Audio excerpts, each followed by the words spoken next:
أعوذ بالله من الشيطان الرجيم. بسم الله الرحمن الرحيم. الرحمن علم القرآن، خلق الإنسان علمه البيان. الشمس والقمر بحسبان، والنجم والشجر يسجدان. والسماء رفعها ووضع الميزان، ألا تطغوا في الميزان، فأقيموا الوزن بالقسط ولا تخسروا الميزان. والأرض وضعها للأنام، فيها فاكهة والنخل ذات الأكمام، والحب ذو العصف والريحان. فبأي آلاء ربكما تكذبان؟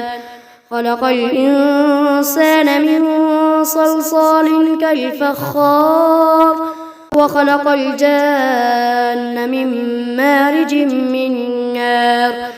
فبأي آلاء ربكما تكذبان؟ رب المشرقين ورب المغربين. فبأي آلاء ربكما تكذبان؟ مرج البحرين يلتقيان، بينهما برزخ لا يبغيان.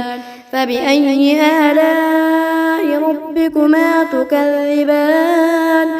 يخرج منهما اللؤلؤ والمرجان. فبأي آلاء ربكما تكذبان؟ وله الجوار المنشآت في البحر كالأعلام. فبأي آلاء ربكما تكذبان؟ كل من عليها فان، ويبقى وجه ربك ذو الجلال والإكرام. فبأي آلاء ربكما تكذبان؟ يسأله من في السماوات والأرض، كل يوم هو في شأن. فبأي آلاء ربكما تكذبان؟ سنفرغ لكم أيها الثقلان. فبأي آلاء ربكما تكذبان؟ يا معشر الجن والإنس إن استطعتم أن تنفذوا من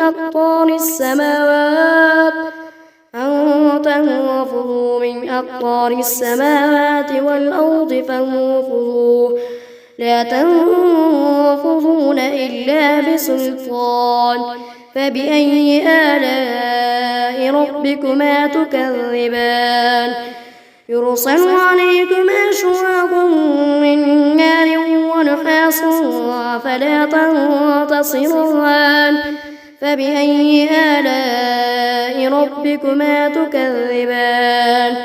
فإذا انشقت السماء فكانت وردة كالدهان. فبأي آلاء ربكما تكذبان؟ فيومئذ لا يسأل عن ذنبه إنس ولا جان. فبأي آلاء ربكما تكذبان؟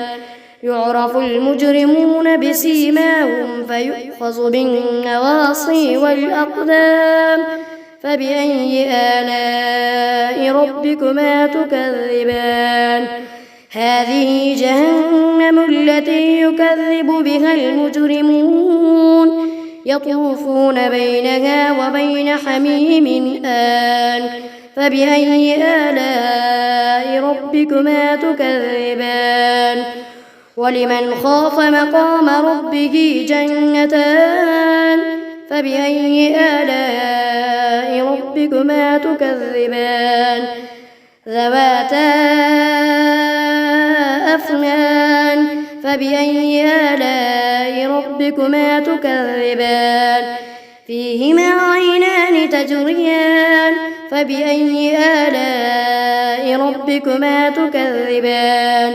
فيهما من كل فاكهة زوجان فبأي آلاء ربكما تكذبان متكئين على فرش بطائنها من استبرق وجنى الجنتين دان فبأي آلاء ربكما تكذبان فيهن قاصرات الطرف لم يطمثهن إنس قبلهم ولا جان فبأي آلاء ربكما تكذبان كأنهن الياقوت والمرجان فبأي آلاء ربكما تكذبان هل جزاء الإحسان إلا الإحسان فبأي آلاء ربكما تكذبان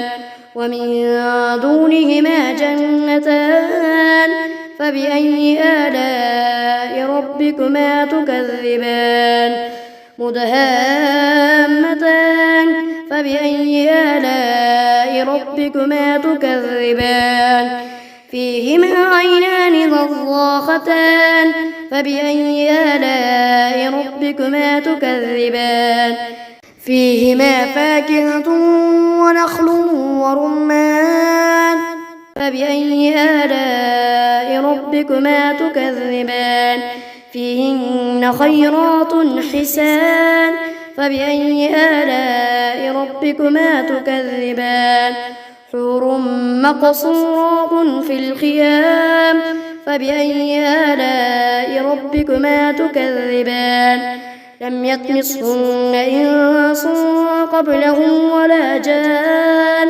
فبأي آلاء ربكما تكذبان متكئين على رفرف خضر وعبقري حسان فبأي آلاء ربكما تكذبان تبارك اسم ربك ذي الجلال والإكرام.